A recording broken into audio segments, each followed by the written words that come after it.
Shut up. What is happening, friends of CCP Podcasting? Welcome to Beyond the Bell Live. I am Chris Page. It is a Friday, which means there's some great wrestling going on all over the world this weekend. The downsides, I can't be there to catch it all. I hope you guys have had a great week. We've had a wild one here on the platform. We had our friends from Portugal on last night, Nelson and Lobo Iberico for Amada WrestleFest 4. You guys need to check that out when we release it over on YouTube. I'm not kidding you. Lobo and Nelson together in one fucking space is just a recipe for disaster. But we had a blast while we were doing it. We're going to have a great conversation here this evening. But before we get there, guys, I got some stuff I need to talk about. How about, first of all, huge shout out to our new affiliates in Atlanta, Georgia, Deep South Wrestling. Joining the CCP fam, man. That takes us up to like 73. Is where we're at with companies that we're working with all over the world. And it is a fantastic ride. We love Deep South and what they've got going on, and we're looking forward to featuring some of their talent on our live events moving forward. Speaking of live events, how about July the 11th, guys? Chapter 6, Built on Business. It is once again going down at Empire Wrestling Institute at 296 Anchor Road in Castleberry, Florida. Built on Business is the name of this event, and that is exactly what we are here to do. We are built on business. I have announced here live on streams, not online.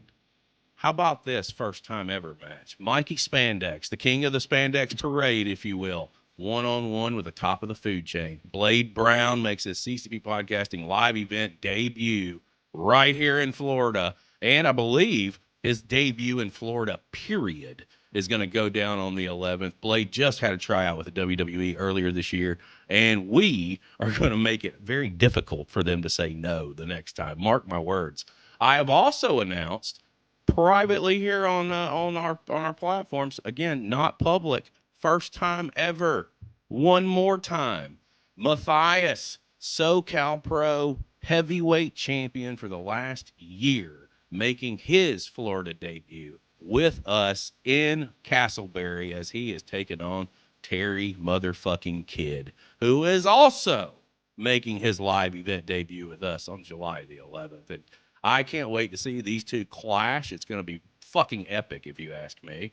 And I have also already announced, this one is public, it is out there for everybody, our heavyweight championship. That guy right there, it's being defended on the 11th by Big Strong Mims as he is taking on our number one contender out of the House of Champions, Baracco, and that is going to be two meaty men throwing meat if there ever was. Guys, your tickets, get them at ccppodcasting.com. If you're one of our affiliates or you're one of our friends across the world who can't be there live, have no fear. It will be live streamed on YouTube. We will live stream every event moving forward from Orlando. No questions asked. I hope that you guys will join us. It's going to be a fantastic evening. It's going to be a fun ride if there ever was. Again, the date, July the 11th, Empire Wrestling Institute. We will be there, and it is going to be a blast. And you know what else is going to be a blast? This conversation that we're about to have right here, right now. My guest today comes to us from the Sunshine State, and fun fact, at Chapter 2, not only did this individual show up, but so did Shane Evans. And they were like, hey, man, can I help? Is there anything we can do? Yada, yada, yada, just trying to make an introduction. And to be perfectly fair, it's what got them both on Shane on Chapter 4 and Damien on Chapter 5. Which is a perfect segue because I just dropped his fucking name, I guess, today. He is the Tower of Power. He is Mr. Damien Winters. How are you, sir? Welcome to Beyond the Bell Live. I appreciate you. How's everybody doing? I think everybody's doing well. Goth is over in the Netherlands. He's in chat. He's saying, let's go for Chapter 6. Let's go, Chapter 6. We've got some more folks that'll be piling in as we get rocking and rolling here. And I do want to say this, guys, if you're on Twitch, X, YouTube, or if you're catching this on replay, you should have been here live. But if you got questions, drop them in the chat. I will get them worked in unless you're trying to be a douchebag. Then probably won't happen. But Damien, man, it's good to see you. It's good to actually, spend a little bit of time with you because I had Shane on last week, if I'm not mistaken, or maybe the week before last. And I got to know so much more about him. There's only so much time that you have at live events. And and odds and ends to really sit down and talk and just figure out who you are, have you figure out a little bit more about us and what we've got going on. But it's going to be a fantastic show, fantastic conversation. I'm glad you're here. First question I've got for you is, how the hell are you, man? You doing all right? I'm great. Honestly, I've made quite the fitness journey in coming back to wrestling, and lost a bunch of weight, and for me, I'm in the best shape of my life right now. Hold on. We're gonna fucking start there, because brother, you're not the only one that has been on a fitness journey. Your boy here has already dropped 23 lbs since January. Let's go. Yes, sir. I am excited, and reality is this: when my belt, the loop started getting, I think I got like 4, and I haven't been able to do that in 3 years. I went, whoa. So, it's a monumental feeling. Monumental. What's your weight loss journey been like? Where are you at right now, LB wise dropped? I'm currently 65 pounds. Fucking right, man. I am here for it. Congratulations, dude. Yeah. I'm starting to bulk back up, so the scale's not really telling me too much at that point. But you gotta get somewhere to get back up to being strong. So. Right. No, but see, still, I don't know what your situation was, but mine was, I stepped on a scale and I was like 265, and then I watched chapter 1, and I was wearing a 2X shirt, and from the way we were shooting it, all I could see was my fucking gut. And I looked pregnant. Yep. And I was like, wait, hold on. Something has got to change. And then January 1 hit, and I just went on this strict diet, if you will. It's not even necessarily a diet. I just found a spot close to my house that did meal preps and stuff. So I would just go and buy the meals and eat those and count calories and count my steps and shit like that. But it's a wild ride, and it's one that, like, it can be very gratifying, but it can also be so just like at the same time, because there were weeks that I'd step on the scale and I didn't drop anything, and I was like, what the fuck? And you get so hyper focused on the scale moving and not on the progression that your body has and how different you feel from the time before, when you were carrying all that weight to where you are now. Right. And every single time you lose a little bit, or you gain a little bit, you can always start to feel it. And it's just the feeling of losing in one aspect and gaining in the other. It does feel great, especially. Well, I'm glad that you took charge of your health at the end of the day, because, like, my husband told me all the time, he said, you got to eat better. You got to eat better. And we've been together over a decade. And I was like, no, I don't. I'm going to eat whatever the fuck I want to eat. And then obviously when I started shedding some lbs, he was like, damn, you're looking sexy, old man. Because, there's 10 years between me and him. And I'm like, oh, stop it. But no, man, health, it really just comes at, I guess, with the individual, whenever they feel like it's time to make that change and figure out what they got to do. And for me, it just came in my 40s. So for you, I'm glad that you're catching it now, and you're definitely working into it and definitely shedding those.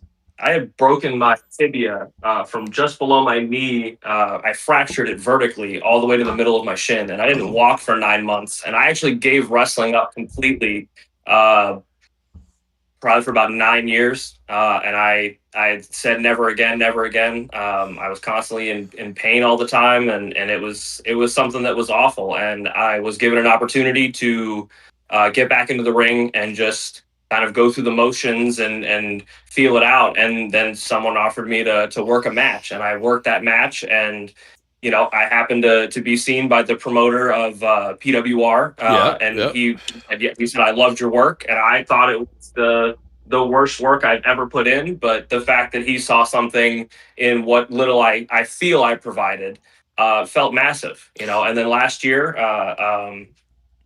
it just the whole fitness thing kind of came about where it was go time. I started with 10-pound dumbbells, and I have a treadmill, and trying to learn about the science of muscle movement and getting on the floor and doing stretches and primal movements, and really garnishing being able to rebalance my body, because now my left leg is like a quarter of an inch shorter than my right, so I'm constantly leaning that way. So all my workouts and all of the lifting and anything I was doing, I was putting more strain on one side than the other and not even realizing it. So now that I'm understanding more of my body and how working out is benefiting me immensely, I feel like it's got me in a really good place, even mentally. That my balance is back. My knee pain isn't nearly as severe anymore. I don't see as much swelling or anything like that. So when it does happen, I know I either went through a really grueling match or I really trained really hard. And that feels good, that it's because I'm putting the physicality into it, not just getting up off the couch and walking from one side of my house to the other. That's a huge change to feel. And the balance was huge. You don't realize how unbalanced you are, until you finally take a minute to just close your eyes and stand on one leg. And it sounds silly, but once you realize how unbalanced you are just on one leg, you tend to think, like you had said about seeing yourself and saying, this is the time, this is now. Now I'm 35 and I'm not getting any younger, so I want to be able to, lift myself up out of a bathtub when I'm 60. I want to be able to, to generally move around my life with as much ease as possible, until my body finally gives out and says, yeah, that's it. Well, my knees were telling me, and like I was just like, man, like I know that I'm older. Don't get me wrong, but I was just like, I was having it was difficult for me to walk up and down steps, and I was like, wait, no, something ain't right here. But It shouldn't be that bad. Right? well, let me ask you this, man, and I'm going to start at the top. For me, it's not what drew you to wrestling, what brought you in, when did you lace a pair of boots, man. I like to know where fandom starts. So, for professional wrestling, where does it intersect with you, and what's going on? I had experienced a loss when I was really young. My father had passed away, and we moved from Boca Raton to Delray Beach. And I went to a K through 12 school, and I was brand new to the school. It was my first day. It was specifically a Monday, and the year was 1994. If that gives you the specifics. And I had a bunch of kids talking about wrestling around me, and I didn't know anything about it. And everyone in the room had turned, like literally the whole class turned and was like, "You don't know about wrestling? Like, what's wrong with you? This Monday night, you're watching Monday Night Raw. You're watching this tonight. It is this channel. They got all the way down to specifics. Watch for this guy, this character, this person." And I watched that Monday night Raw, and I saw The Rock just being The Rock, and I was like, this is the greatest thing that has ever happened ever, and I want to do this. Whatever is going to get me to be this is what I want to do. The entrances and the mic skills and getting in the ring and just the presence of people just standing. I really feel the artistry in just being able to encapsulate a room between two people. And I feel like the old school WWF, WWE early before the 2000s change really had a grasp on the cinematic draw to make their people seem larger than life, and I was suckered in so easily. I was one of those kids that you got with your friends and you're like, dude, let me give you a suplex, and you're fighting over who's going to do it. And we're just a bunch, you're a bunch of kids messing around. The parents are yelling at you not to be slamming each other on the couch and stop wrestling and all this. And I ate it up. Every second I could get some more wrestling in, I just tried to watch as much wrestling as possible. And I fell in love, like head over heels with it. So what you're telling me is you could smell what The Rock was cooking. That's what it sounds like. Oh, I can. Oh, if you smell it. For me, man, I got into it in the mid '80s with Dusty Rhodes and Ric Flair. I tell everybody all the time, my grandmother is the one that made me fall in love with wrestling, because I walked in and she was on a cane and she was waving it at the TV and screaming at Flair on TV, and I was like, I don't know what this is, but I need to be a part of it. Like, because if you can elicit a reaction out of an 85-year-old woman, I think I need to see what this is all about. And I didn't look back until probably 2000. That's when I graduated high school, and I was just like, I was already in the business at that point, and I wasn't watching it. I was busy getting cussed out by Ricky Morton and Robert Gibson. So I was I I was being a shit that thought I knew everything at 18 years old and did not Classic. at the end of the day. But and I bring that up because, like, you know, fandom is one thing, but then you really think about what does this look like, and how would I even begin to get into the industry? And I know in my day it was knocking on doors and hoping you got let in. But what does it look like for you? And how did you venture into to nailing down a place to even start training? That actually is a long roaded story. I fell into the dreaded backyard wrestling. You We know, all did. that was the classic. It looked so terrible, but I got in a group of guys. Shane Evans being one of them. I've known him for almost 20 years. We were in a similar circuit, if you will. We had an entire network of different states and different areas all over, and we all culminated to try to put on well put together matches for what we thought they were. You know, most of the guys would get trained and then they'd start trying to train everyone else so that we could all do it as safe as possible. But a lot of those guys ended up skyrocketing to places that, you know, we never fathom it, you know, 20 years ago. Um, but just constantly riding out. I drove to Tampa almost 4 hours once a month to get two matches in between two different days, and tried to put that work together. And at the time, I was wearing black and purple gear specifically, and another promotion that was through the backyard wrestling circuit. They were actually really close to me. They were probably about 2 hours south of. I was living in Jupiter at the time, so they were around Hollywood. So they got a hold of me and were like, "Hey, you know, like we know you're close. We heard you're near Jupiter. Like, do you want to come hang out?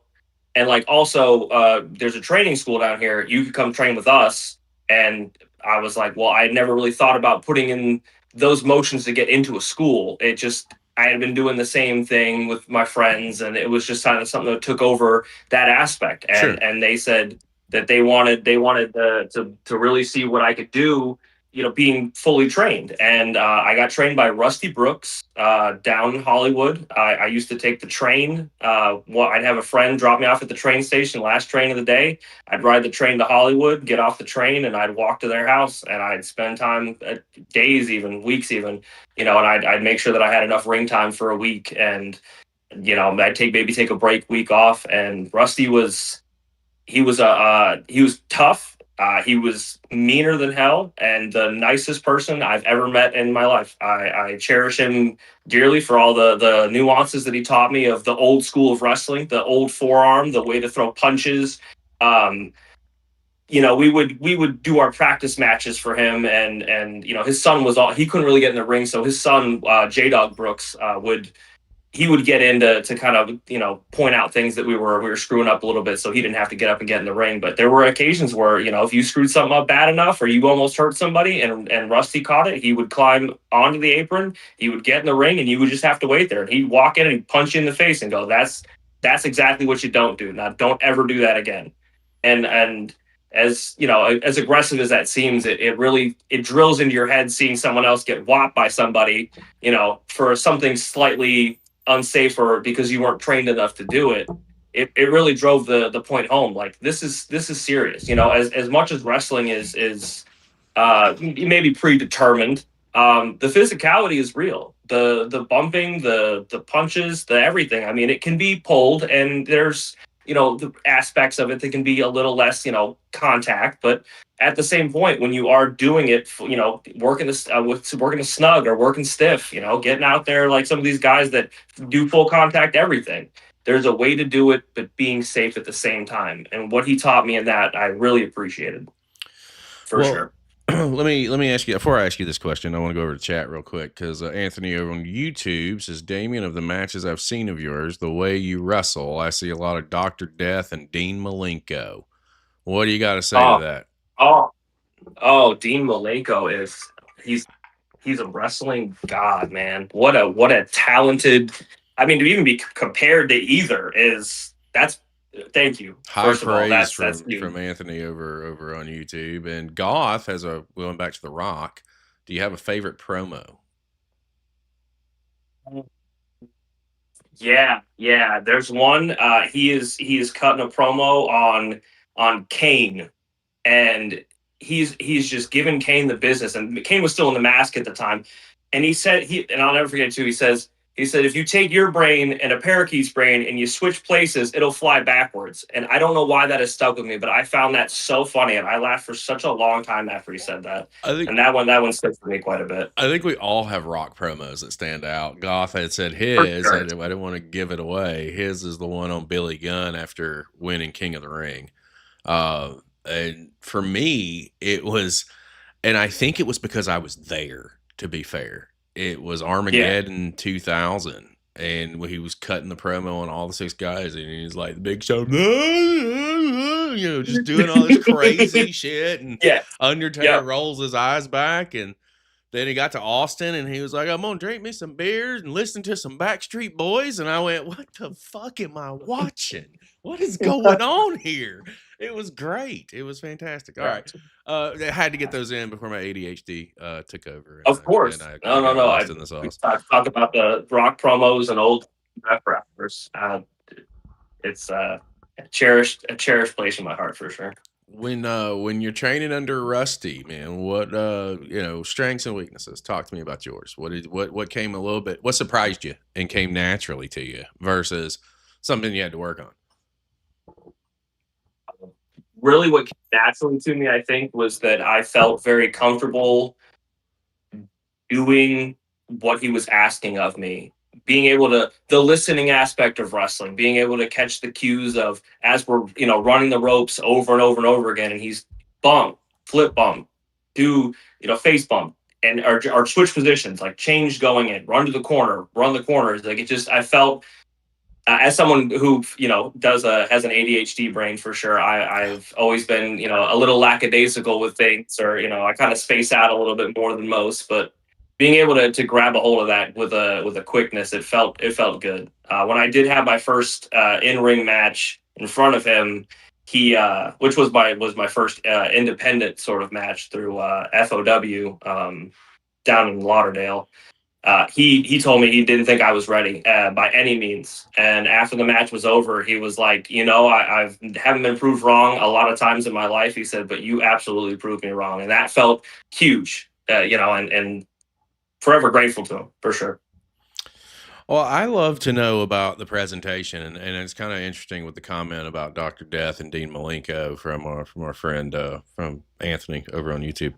Talk to me about yours. What's your initial presentation look like? Are you initially the Tower of Power, or is there something else that you go to the drawing board with? Uh, Love being a heel. As the Tower of Power aspect, a lot of people immediately go, "Oh, well, you don't look very powerful. You don't look built or strong." And being the Tower of Power isn't strength. It's a mentality. It's It's standing tall and being present and confident in who you are. Anyone can be the Tower of Power. Chris, you can be the Tower of Power. Everyone in the chat can be the Tower of Power. It's feeling everything you can feel, and just letting yourself be you. And that is being the Tower of Power. it's too sweet to be sour. It's Too hot to handle and too cold to hold. my dude. Yes, give me some superstar. That is exactly, and that was the next thing I was going to say. Is that is exactly where this moniker came from. Macho Man Randy Savage, one of my Mount Rushmore of workers. He was one of the greatest promo cutters of all time. I mean, he literally, the cream rises to the top, my friend. It's one of the best for sure. Absolutely. I appreciated him. I appreciated him and The Rock specifically for their promo skills. I mean, in ring work also. Macho more than The Rock for sure, because there was a little, we let it fly a little bit when we're, the people's champion. I mean, best promo in the game is Jake Roberts. You can't convince me otherwise. There's no I got 22. there's no comparison to prime Jake when he had a microphone. I modeled my promos after him. And it was only because I saw a segment on Tuesday Night Titans where he was talking to Vince, and either I saw it or it was on a clip or it was on an old VHS or a DVD. But all he said was, if a man has enough power, he can sit in a room with everybody screaming and hollering and talk at a normal voice, but everybody will pay attention. And I went, that is some really good shit. It didn't hit me until a year and a half into my run, but when it did, man, and Everything comes full circle. It'll hit you. it was so natural. I was babyface for first year and a half, but I was heel for 4.5 years of my run, and I really enjoyed that aspect of it, and that was what separated me. We were talking about shape and being in shape and this, that, and the other. I was never going to be the biggest guy. I was never going to be the 6'6", 260-pound brick shit house. It just wasn't me. Right. So for my time, I had to figure out, like, how do I separate myself?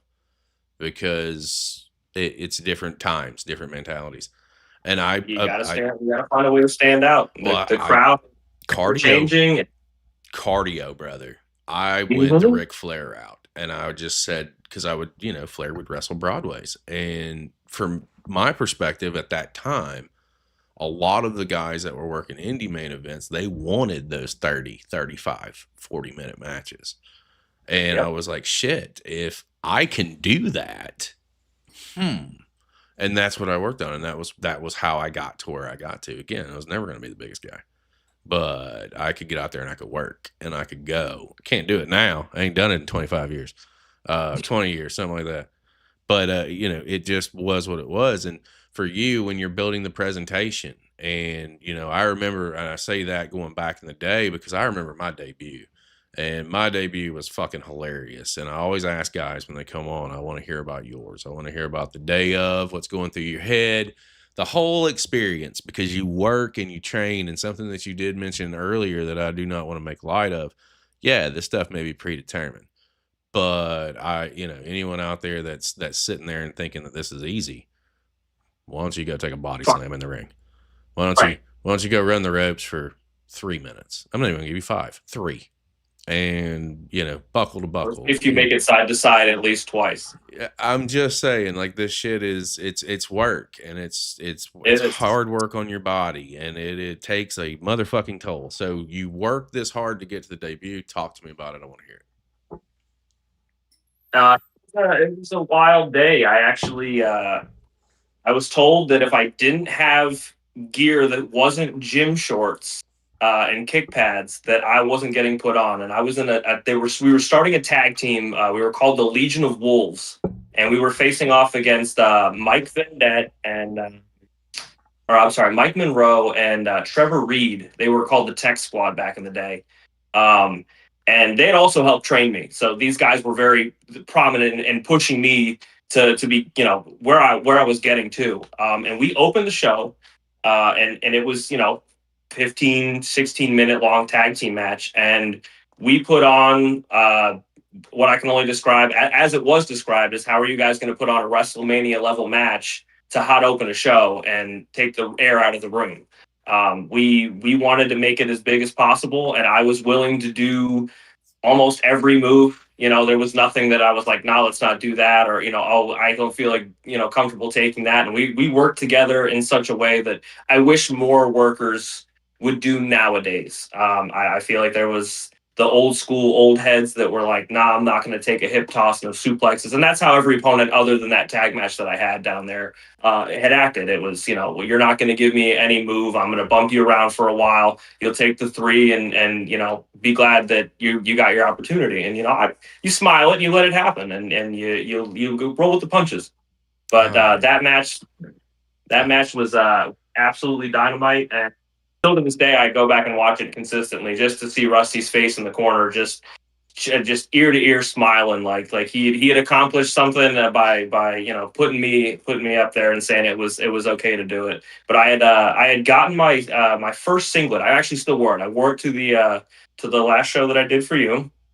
The white singlet. It's now 15 years old, and I really wanted that to be what stood out. And it did. It really grabbed and garnered some attention by being very, all over the place. There was a lot of scheming and pictures and stuff. So when people do see it up close, they always appreciate the the degree of design to it. You know, kind of like an RVD, how his singlets were always like really well designed.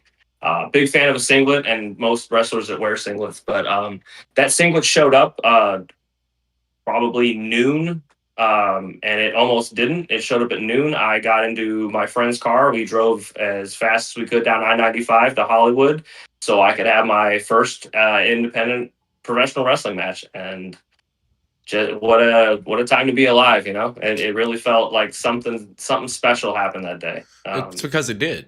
I tell guys all the time, debuts are very special.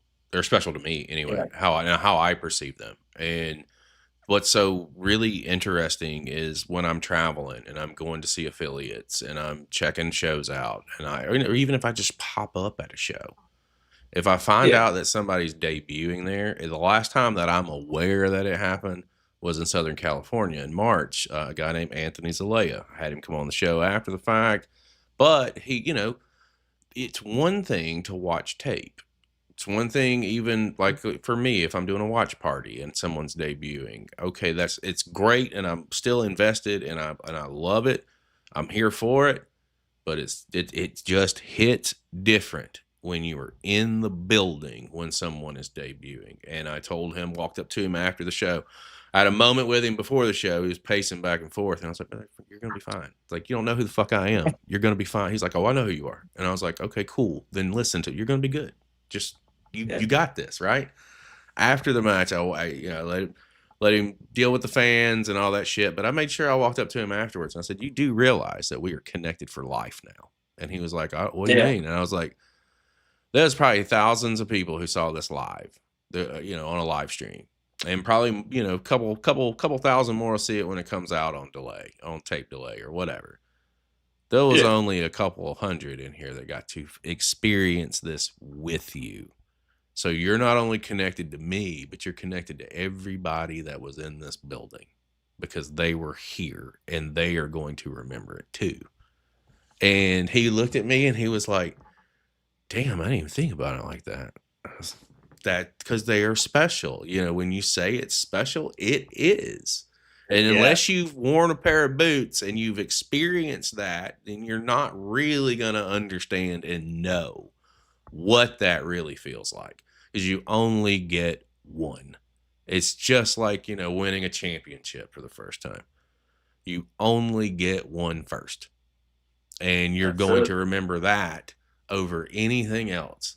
You've probably done a lot of different shit throughout the business when you're in it, and then you took a break and you've come back. You've done a lot of shit in your personal life in that time frame, I'd imagine, as well. But you'll always remember that debut because it's like if you get married, you're gonna remember that wedding day. Or if you're, your boyfriend, your girlfriend, whoever, I'm openly married to a dude and I'm okay with that. You're gonna know, right? It's just like that. It's that special. It will resonate with you till the end of time. And I love the fact that you came out in your debut and just kind of just blew it out of the water. And call me crazy, but I would think if you're opening the show, you want to open it hot. That's what we thought too. I thought too. I ain't mad at you for it at all. I commend it because, again, it's your debut, and and to have a banger, like a lot of guys have, no offense, a lot of guys have stinkers. Mine wasn't great. I tripped over the steps in the ring ropes, brother, getting into the ring, and it wasn't. I was just nervous. It was a ball of nerves. And then the bell rang, and I was fine. I was like, oh, listen, that's what this is like. So I'm big on an entrance. That's where my nerves shake. As soon as I'm particular with the song that I choose, the way it's leveled out. The song that I came out to, it is put in a specific place with the chilly, icy wind of winter, because everything has got to be cold related when you're winters, because everyone makes those jokes. Mm-hmm. So give it to them, right? Get your ice cold, and then I'm very much into metal and deathcore and hardcore and really heavy music with a lot of heavy vocals to them. It's another thing that I cherish very dearly in my life. But I get a feeling that the music brings in me, and I feel like it helps energize enough of who I am as a worker to all the nerves snap and everything goes, and you shake it off and out the curtain we go. And it feels great to make that entrance and see everyone's faces, and by the time you finish making your entrance, you're either your opponent's getting into the ring or your opponent's coming out, and those moments of watching everybody watch you just doing what seems like nothing, but it feels powerful. And with the Tower of Power, you know, I feel like that's a big thing to shake is the nerves from pre-match, but having a way to do it before you're already in the ring. I feel like that's something a lot of people can't break even later on. I mean, I still get nerves all the time. You know, before we did the Rumble, I was like, okay, it's almost there. I got to be there. I wanted to be right there to make the mark and make the moment, but I didn't want to rush it either, you know? So, Well, I feel like that's where the team comes in. You talk about that battle royal. We'll get there in just a few minutes. But you did mention something that I do want to touch on because I was going to bring it up a little bit later. But I figure like we can segue into it now because you are a musician. You've done some music on the side and you've done some odds and ends. And you talk about metal influence. Goth would slap me if I didn't ask you because he's a metalhead and he's the old man on the channel. Like I'm an old guy. He's the old man. He is a diehard metal guy, and you wouldn't know it if you were to see him or to think, but yeah, dude can spit out fucking science on the heavy metal scene. So I gotta know, what are some of your heavy metal? What are some of your musical influences? I'm not going to limit it to heavy metal. Musical influences that you dig. Ooh, that's a great question. Surprisingly, a lot of influence on the way I presented walking into my music came from like mid 2000s crunk music, which definitely isn't metal, but I really resonated with crunk a lot. That was a big part of my middle school years because I had to take an hour bus ride to go to school, and that's what they listened to, and it really grabbed me though, and I really dug it. But Megadeth, huge fan of Megadeth. Oh I Dave Mustaine. I got a story. What a character. I got a story about Dave. Dave and I know each other. And it was a funny situation. While I was in wrestling, I was also doing private security. Right. Like I said, I was never the biggest guy, but there was a team of us, and I was always the lead, right? I was the eyes and the front and peripherals.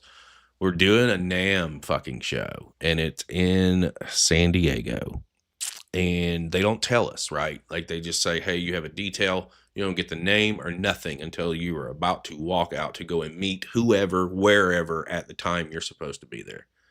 They tell us where to go. They tell us the booth number and the show, guys. If you don't understand, if you don't know what NAMM is, like at that point in time, anything and everything to do with the music industry was there, from tour buses to equipment to signings to like it's huge, or it was back then. I don't know if it's still a thing now.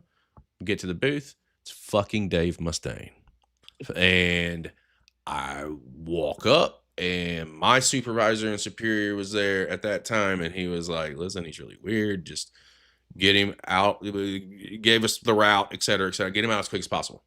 And again, there's like 5 of us. So we're walking. I keep checking. He's there. He's on my shoulder. He's here. 3 seconds. I stop and I turn. He's not there. And I look and turn around, and the guys have stopped. They've now surrounded him. He's stopped at a guy who was playing a piano and just listened.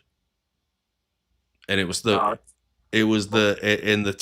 take it further, we get him outside, get ready to get him into this taxi that's pulled up. Somebody calls his name, starts running full sprint. I don't know. I double-legged him, picked him up, took him back against a brick wall, My guys are around me. It's fucking Kurt Hammett from Metallica. You can't make this up. Dave, he says he's cool. I don't hear this. He's cool. I have orders. We're not armed. So when you say Megadeth, I had to tell you that story because if no one else appreciates it, you fucking will. Yeah, absolutely. A great Dave Mustaine story is always appreciated for sure. But as in influences, Megadeth for sure. I'm more into the newer sort of like last couple of 10 years. Harm's Way has been a really big part of my Okay. life. Their bass player Bo just passed away. He committed suicide, which super unfortunate because he was a wonderful person.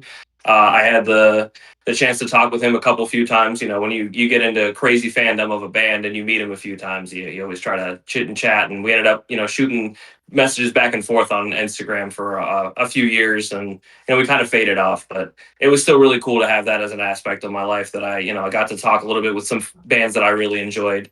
Vocally, my bigger influences were Mitch Lucker of Suicide Silence in their early years. I really that was such a prominent time for deathcore. I think. It was new, it was different, and I really felt something on that. Vincent Bennett of the Acacia Strain, another one that's really been an influential, and I'm drawing a blank on his name now. But the vocalist of Parkway Drive out of Australia, I love them, and they're dynamite. Their newer albums have definitely changed over the course of time from being a lot of breakdown heavy and very dance floor friendly to being more instrumental and just having an atmospheric sound that it still grabs you and it still sounds and feels like Parkway Drive, but on like a level of more of a traditional Megadeth style metal.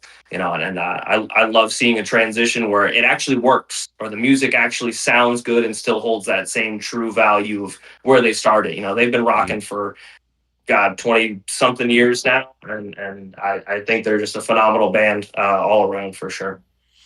Well, you say Australia, man. I have a soft spot for the Aussies. It's how our platform started. Oh, Absolutely how our platform started, and I will credit Australia and the continent forever for where we've gone and where we're excuse me, and where we're going. I can talk, I promise. Well, I definitely wanted to, I've always wanted to go for sure. That's a place. They actually Parkway Drive was out of Byron Bay, Australia, which in a wild turn of things ended up deciding to name my dog Byron because of the town that I've never been to, obviously, but it. I cherish a lot of the things about Australia. I mean, obviously, Crocodile Hunter. That's everybody's. That's what they know of it. But watching him as a kid, I was really big into animals and nature, and I focused on a lot of that stuff and learning about Australia in general and New Zealand, and just that whole continent is a wild, beautiful, terrifying, wonderful place this for guy sure. is going to Australia in 2027 and is going to be defending in Beautiful. Australia. So the aspirations of getting to Australia are not as difficult as you might think. And I say that because once I go once, I know we'll be going again, and then we'll be going again. It's going to Portugal. It's going to the UK. I'm a firm believer, man, that I really think when it comes to like wrestling, my mission is to make it as easy as possible. It's already hard enough. And I look at what we're building, and like it still baffles my mind that it's a thing. So like hearing like when you talk about Australia specifically, yours is a band and then mine is professional wrestling, and I can see how passionate you are about that band. So yeah, I will be clipping that whole segment and putting it out there and tagging them. Are they following you? Are you following them yet? Uh, Parkway Drive, yeah, for sure. Do they follow you back? No, they do not know. Oh, okay. Parkway Drive. This is Yeah, where I need for Parkway you Drive. to hit that follow button, because you've got a super fan over here, and I don't think that needs to go unnoticed. Please and thank you. Let me ask you this, man. You took a break for 9 years. Before you took that break, give me some moments that mattered to you, and then we'll kind of roll into more of modern and what's been going on here lately, and other odds and ends. What were, when you think back, because taking a 9-year break, when did you come back? Uh, August, I believe. So you are almost a year, right? I believe it was August. I made my indie re-debut for PWR. I ended up in a triple threat match with Shane Evans, Larry Country, and baby. Larry Country. That's it.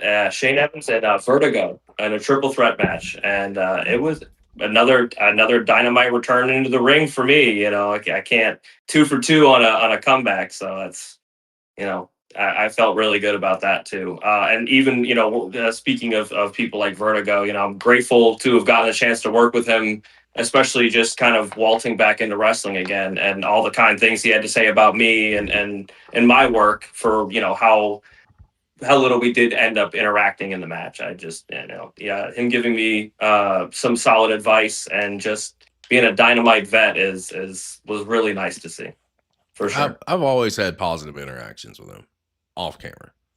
On camera, no, fuck him. So, I'm just telling you. I love the fact that that you, when you come back, right, and you've only been back for a short period of time. See, I didn't know any of this, right? I feel like if I do too much homework, it's not authentic conversation. So I like to learn as I go, and I absorb the information that I get. And when you came back and you come back to having a solid match, you know, obviously it's like riding a bike. You know, once you learn, you may not ride a bike for years, but as soon as you get back in there for a second, it's like, all right, that's all coming back to me now. PWR is a company that I'm trying to get in touch with. Like, I got the guy's number. We've exchanged some text messages. I'm trying to work with as many companies as possible. So, what can you tell me about this company specifically? PWR is a great up and coming company. I really feel like you're giving a lot of opportunities to the guys that are out here, even for promotions that have either, you know, closed their doors or are slowly not booking those people. It's giving them a solid room to have an opportunity, maybe in a different area as well. You know, being out of mostly New Smyrna Beach and Daytona in that area, you know, it's kind of the only one up this way. You know, we've got the establishment further down towards Maitland, and just that being the only two things that seem to be around for the most part, that aren't so, you know, 2 hours away from where we're at directly. I just feel like it gives a good room for people, especially from the establishment or from mostly anywhere, to be able to come down and come through and work. I have a couple of friends that I'm trying to get up from that used to work down south with me. I want to bring them up, and you know, they've been working through the cosplay wrestling, and I can't remember the name. FSCW, I believe, was the name. They wrestle a lot out that way, and you know, they're trying to get footage that isn't them in costumes wrestling, and trying to branch out and getting opportunities. You know, having places like PWR to garner an opportunity like that is always, you know, a nice place to have a door to go into. And with everyone, especially in the back, just being very welcoming and open to, you know, being collaborative in the grander scheme of it is also really big for what I experienced when I walked away to what wrestling is in the locker room now. It feels very night and day almost.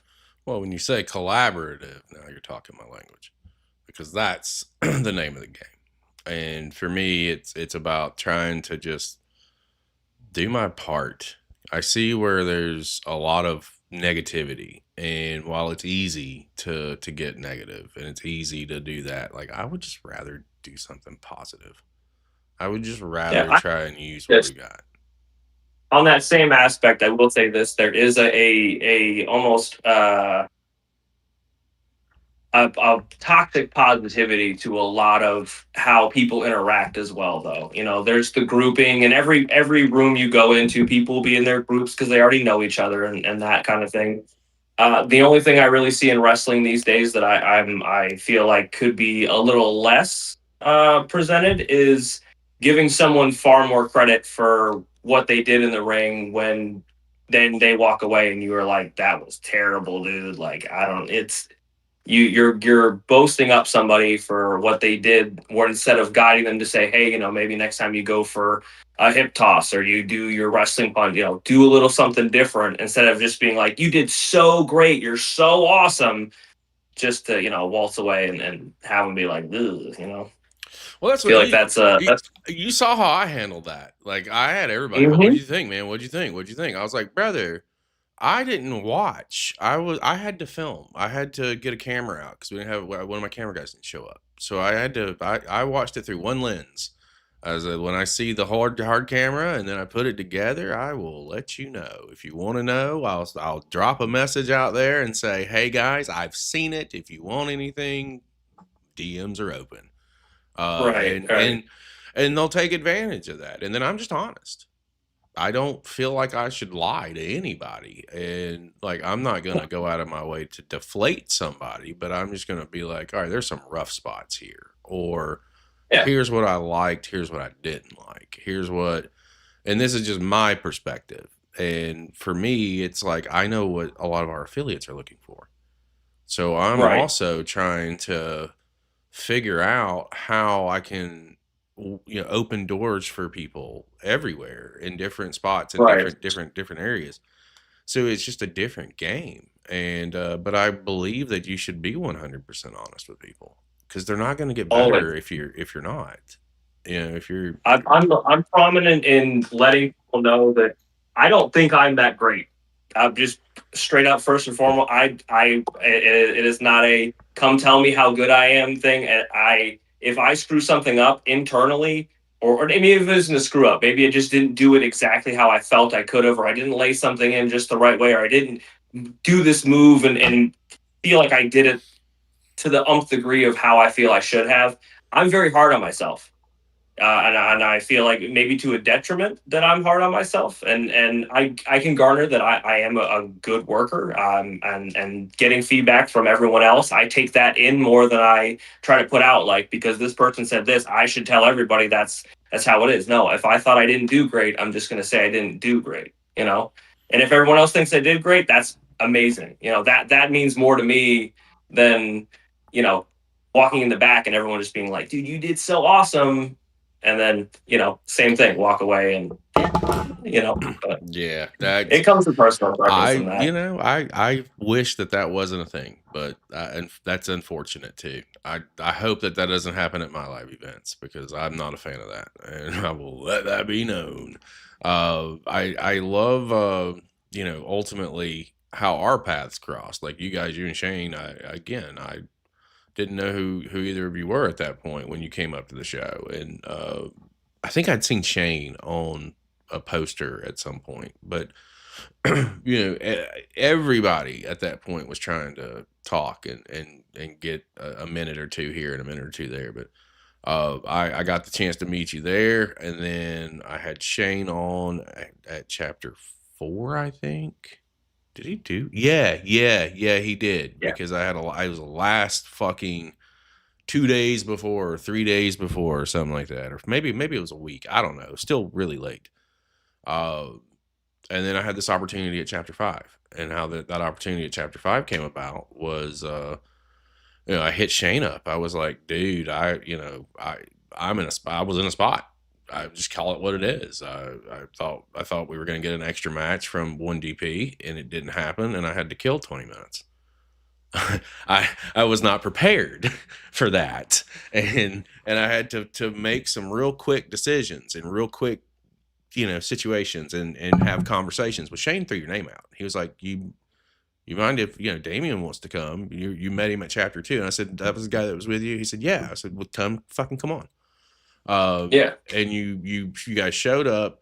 You were talking earlier about you got nervous a little bit before you went out for the battle royal, but I do want to know about your experiences at the live event with us, and if it sucked, then fucking tell me so I know what to fix. If it was the overall experience for you and taking part in this battle royal, because I have some comments on the battle royal. They're not bad by any means, because it's really more praise to everybody involved when we get there. But I want to hear your take on it first.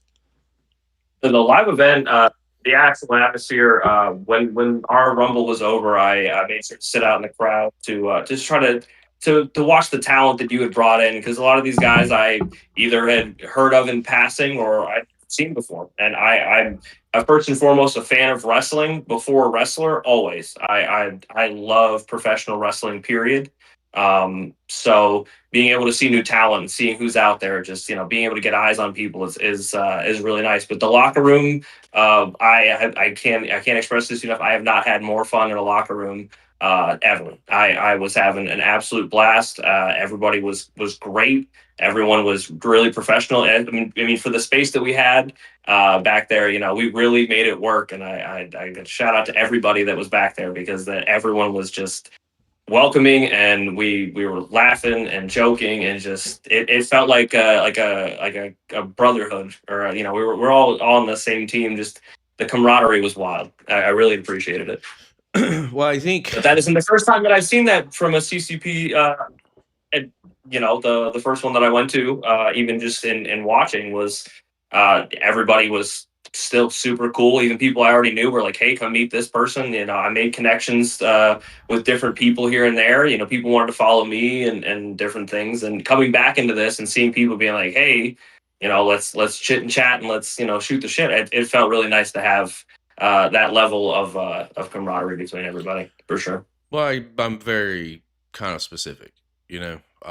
When I put the locker rooms together for our live events, I put them together intentionally with the traveling talent that I do bring in. So, like J2 Mattioli is one of the co-owners of Primal in San Diego. Caius, I don't know if you saw him I think he was at chapter 4. I think he was at chapter 1 and chapter 3. He runs a company in San Antonio. So, like, anytime these guys are out here, like, I bring them out here for one, because they like to come out here and have a good time and wrestle, right? But the other side of that Yeah. is I want them to see something out here. I want them to be Yeah. like, yo, the next time you come to Southern California, bring this guy with you, or bring that guy with you, or whatever, because all it takes is one opportunity. I have seen it and witnessed it with another guy. Dallas Dash, I'll just call it what it is. Dallas Dash. Yeah. I was there. I witnessed it, so I know that this can happen. I know it can work, and it's specific. Like chapter 6, excuse me. Well, chapter 5 was 1DP. Whoever was there, there's an opportunity. Like, it's just go to their website, fill out the application. That's all you gotta do. I wanted them to see and to be able to get legitimately 10 guys in the span of maybe 10 days to come in and just give me time.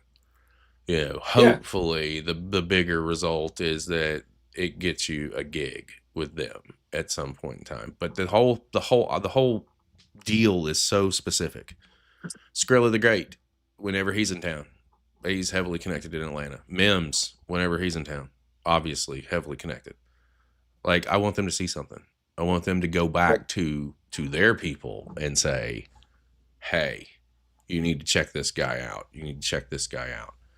And it makes it easier for you. Like, that's right. And then you get to connect, and you get to follow these guys, and they'll follow you back. And now you've got other eyes on you in all parts of the states. Jay Haru is another guy that when he comes down. I mean, it's specific. And these guys go by JDX, very specific. So it's I'm hoping that we're building you guys a different way to succeed, and do it in a way that I can't guarantee shit, but what I can do is say I can put you in front of these people, and if these people like it, I'm going to get a message. And then you're going to get a message, and then I'm going to say you need to hit this person up like now, and boom, we go from there. Bringing companies. Well, I don't know if anyone else is doing what you're doing. I don't think they are. I'm appreciative to you for the fact that not only you garnered me an opportunity to work for you, but I think what you're doing for wrestling and wrestlers all over. You're going to get far more back out of it at the end of the day than anything. I mean, it is big. And people need to appreciate it. And I'm sure that the people you have closest to you really do appreciate everything you do. It's not about me at all. It's about taking something that I didn't even know was going to be a thing. We are seen by a lot of people. We're watched by a lot of people. So instead of, like, for me, it was more about how can I flip this around? Because I don't give a fuck Yeah. about anybody knowing who I am. I don't care. I'm not here for that. Neither are the people on the channel that are co-host and that are doing legwork behind the scenes. We don't. We do way more behind the scenes than we do in front of a camera. And That's fair. at the end of the day, it was how can I take what we're building and try to use it for positive and try and put these eyeballs on you guys, because ultimately we don't have any of it without you guys out there in the ring, period. That's companies, that's everything. It's not fucking possible. So knowing that, like, when I left the industry and the way I left, it left a really bitter taste in my mouth. And when I came back and started doing indie wrestling and started really diving into it, and then the live events came around, was because I'm tired of seeing some of this shit. I'm just tired of it. And we have a way that we can make a difference. So let's do that. And let's let the cards fall where they fucking may. And that's the mentality we have. And that's where we're at. Do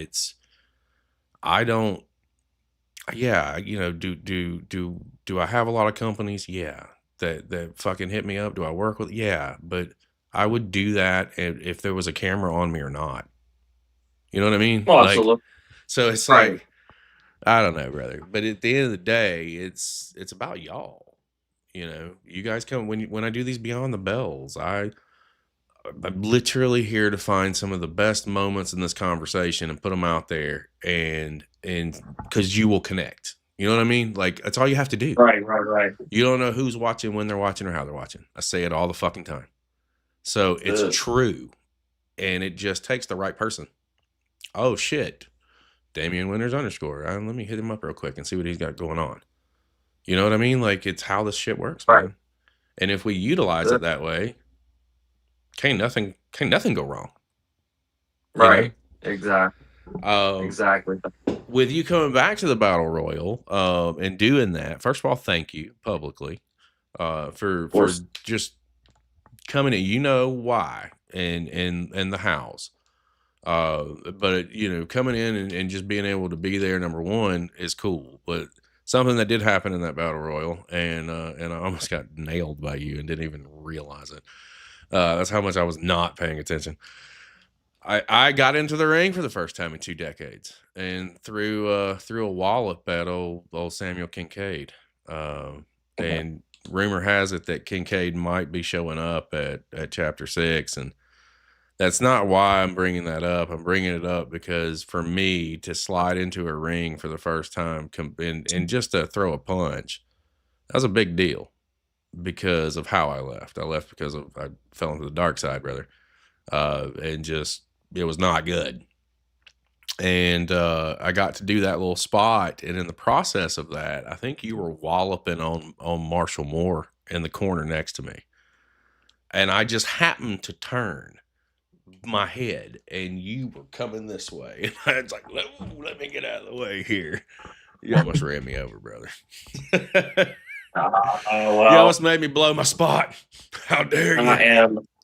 How dare me? I'm a dastardly bastard. That is sincerely my apologies on that one. No, it was funny to me. It really was. But I did think it was a great time, and I know that for me, it's just like really the beginning, right? You know, this is all to be determined, but we're definitely moving in the right direction. Now for you, you know, 2026 is we're halfway done. What are some of the things you're looking to accomplish? Give me some of your goals, if you will, of 2026. The big goal in wrestling, period. I have a real soft spot for all of Japanese pro wrestling, and I have made it a goal since deciding to step back into the ring that I will, before I give this up entirely, I will wrestle in Japan in front of a Japanese crowd, and I will make that happen. That is going to happen, and that is the primary goal, and whatever happens after that is just icing on the proverbial cake. I really want to garnish that accolade in life, and being in PWR pretty heavy. I was their high voltage champion and lost to Kendall Ryan because they cheated. And I won my rematch and I won my belt back. And with that, with that being said, that's another main goal of mine. I'm going to re-win the PWR High Voltage Championship, and you're hearing it right here, right now, live in America. You know, I got to get to a PWR show. I got to make that happen. Well, I'd love to see you out there at least. Well, I'm gonna try. I gotta see what the schedule is and where I'm at and where I'm not at that particular point, because You're a it's busy wild, man, brother. dude. You're a busy man. I've traveled more this year than I've traveled in the last 10, and I realized why I fucking hate it. But you gotta do what you gotta do, and to make this thing work and to try. And if I don't give it my all, then I'm doing everybody a disservice. And that includes everybody that works with me on the channel, to you guys, to the companies. Like, I have to get out there and I have to try and make things happen. Because if I don't do it, who is? You know, like, that's Right. generally my mentality right now. And with there are definitely some big announcements coming with some pretty interesting companies that I think is going to change the game and is going to take us to the next level.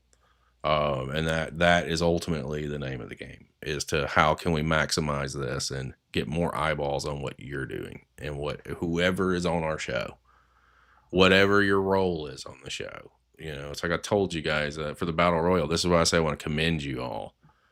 I was all over the place show day. I had airport pickups. I had 9 million things going on and did not get a lot of time to say, hey, this is what I'm looking for. I was like, here's your bullet points. This is the 6 that need to be featured heavily for what's moving forward next. Everybody figure it out. You know, you got 90 seconds essentially to make a mark and do something. And I don't know whether that was just a big collaboration between all of you involved or what, because I wasn't there in that. I was running around. But you guys put together a pretty solid battle royal, and there were a couple of spots that were a little rough, but for the most part, overall, I was very happy with it. I thought that however this was laid out and how it was done, whether it was collectively, however it was a really good indie rumble, and I heard that from 7 different people that I sent that show to. No, that's wonderful. That's awesome. Yeah, big shout out to DMC. He actually really took initiative to getting everyone together, and shout out to everyone collabing individually with each other to try to garner moments and different angles and aspects to try to push these people forward, or give someone at least room to throw somebody out or be thrown out too early to just continue the match going, so that the focal points of where we were trying to get with it, we got to. And I after watching it back, I really felt like it was, like you said, it was a solid indie rumble for sure. I think so. I think it really went well. I think it closed out well, and I think it really left room for so much more to happen afterwards, which it then did. You know what the biggest criticism I got from the whole show? Why did you start with a rumble? And I was like, brother, I had to kill 40 minutes. Like, I had to kill 30, 35 or something like that. I was like, what do you want me to do here? What do you want from me? Because I can't time it out any other way to get to the end result. I've tried. It doesn't work. We either are on for 35 minutes and take an intermission, or we're on for an hour 10, an hour and 15, and we take an intermission. Like, or we run the battle royal, run match 2, and we're right at an hour. We got an intermission. I don't even like fucking intermissions. I just want to keep going. But let's run it up. Intermission's great, but man, I love a show that just keeps going. Well, I think it's a blessing and a curse, because like it gives people the opportunity, to get up and leave. Right. And the backside of it is if you in typical booking, you want to start hot and you want to end your first part of your show hot. Well, now Right, while you're right. giving them time to cool down, you may lose them altogether.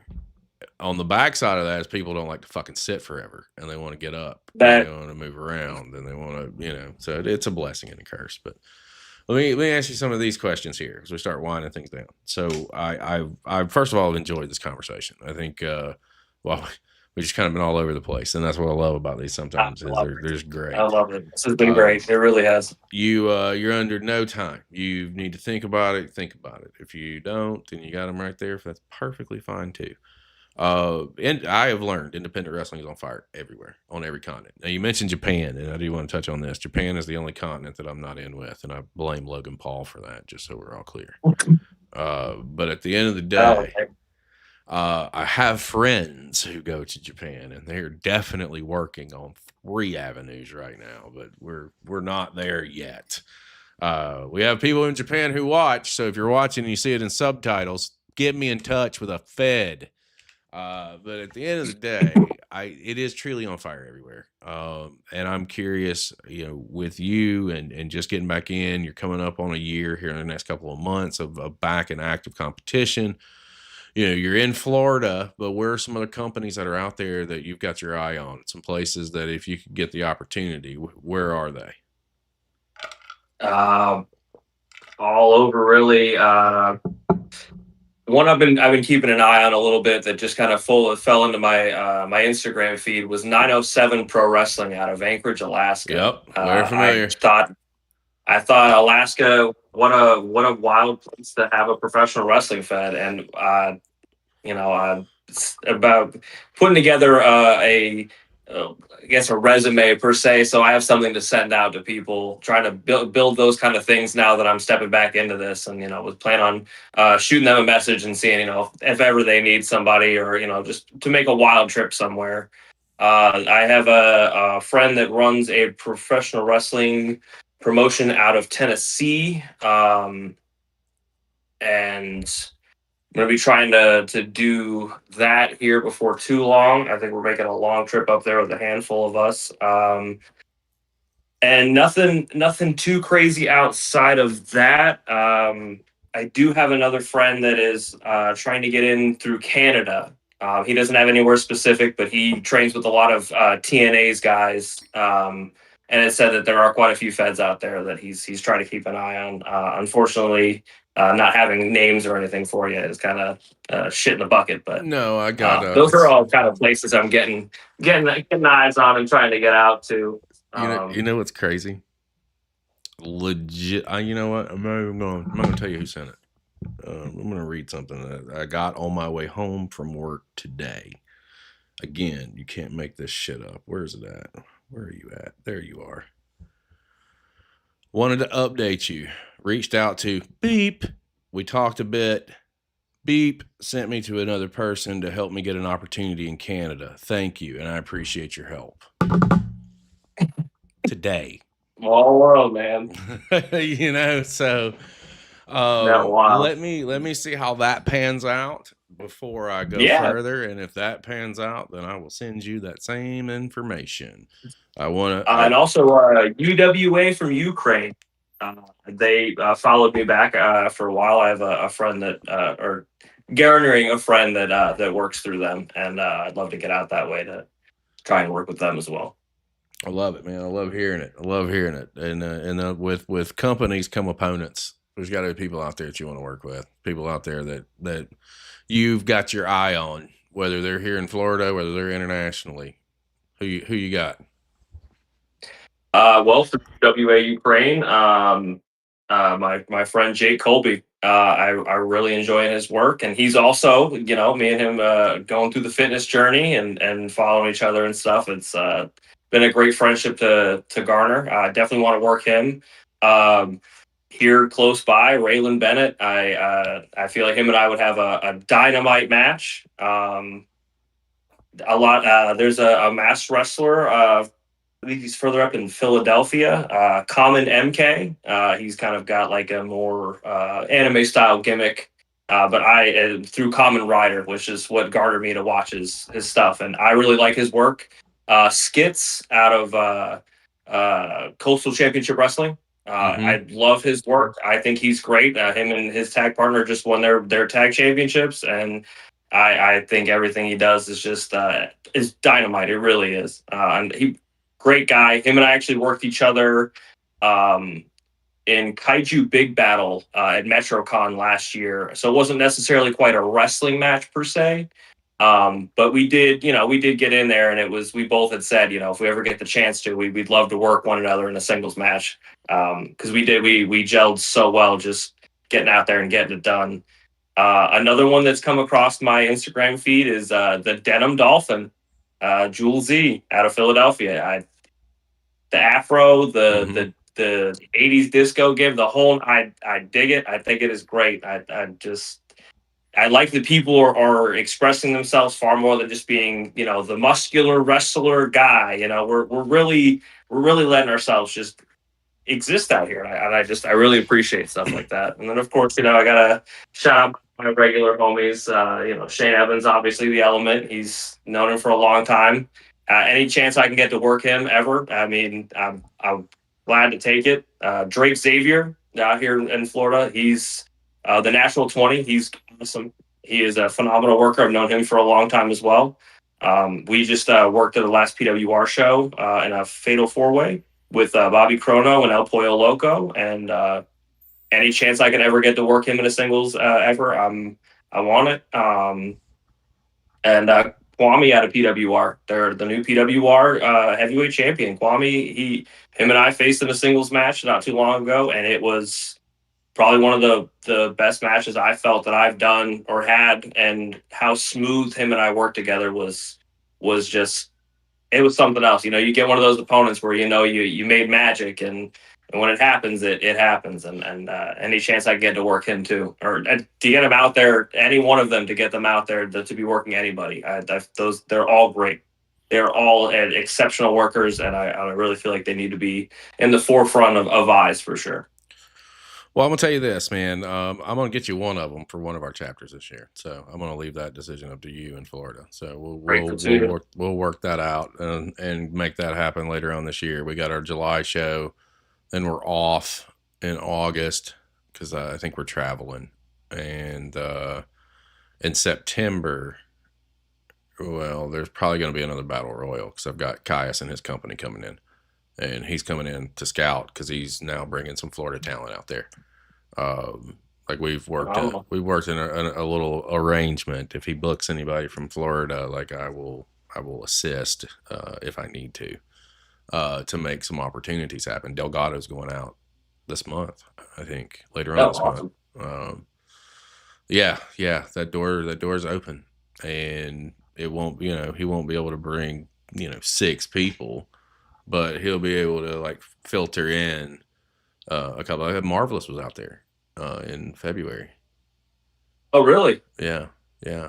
And yeah, there's definitely a lot of different things happening and a lot of cool opportunities that are going to be coming. But I think his show, there may be a battle royal, but I think we're back in.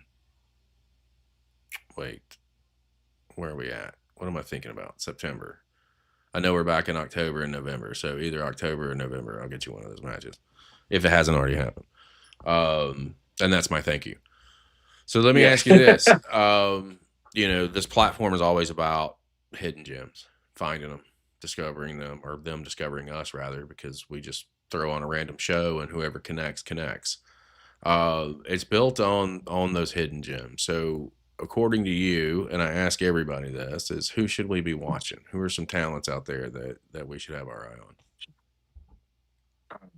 One of the guys that I just mentioned for sure, Kwame, making his return to wrestling after a long time. Now he's the PWR heavyweight champion. He is a powerful guy, man. He's got a presence to him, and once he gets out there, you can really feel like he's got the passion for what he's doing. Shane, obviously, I think that speaks for itself. Larry Country, the National 20, Greg Xavier.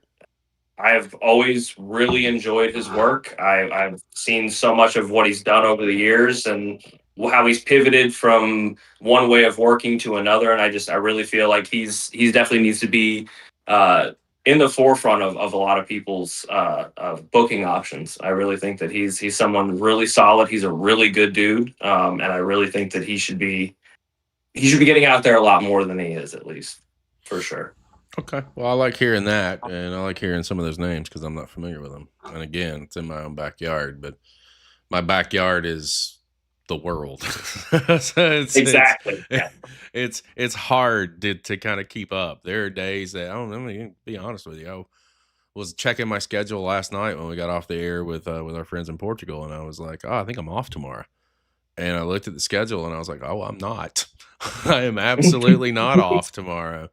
But that's just it, man. Like this thing is taking on a life of its own, and ultimately, I know that you've got a positive outlook on things. You're really good at what you do, and while I've only seen snippets here and there, Battle Royal isn't enough. But I do want to extend that olive branch out there to say, well, not an olive branch, that hand out there to say we want to do some stuff with you, man. I think there's some opportunity there. Before we get ready, before we close things out, man, I want to turn it over to you. Anything that you want to talk about? Anything you want to plug? Anything that you want to discuss that maybe we didn't get on this episode? Is there anything out there? The floor is yours. I want to thank you for the opportunity. Again, I know it sounds silly, but I'm always really appreciative of people giving me a chance. And not only that, but getting positive feedback with said chance. Really just trying to get my social media build. DAMIEN WINTERS _ on Instagram. Come find me. The Tower Power is going to try to stay as local as possible for right this very minute, just to garner the people that are around me, at least to keep an eye on me. But just in general, things we didn't really get a chance to talk about. I'd say just, the world of wrestling is so vast, and there is never going to be a moment where there isn't someone new to find, even if they already worked. I'm a big proponent of watching old Japanese wrestling. I watch a lot of mid 2000s Japan, and finding some of the guys there, or the gaijin, as they'd call them, that slipped in and out, that never really seemed to have made it stateside, or names that I had never heard of before. What you're doing for workers now would be great things for workers back then, to be able to get the platform to be able to spread that out. So I want other workers to appreciate every platform they're given to spread word about the thing that they love doing. And if you don't love doing it, hang them boots up, brother. That's all I can tell you.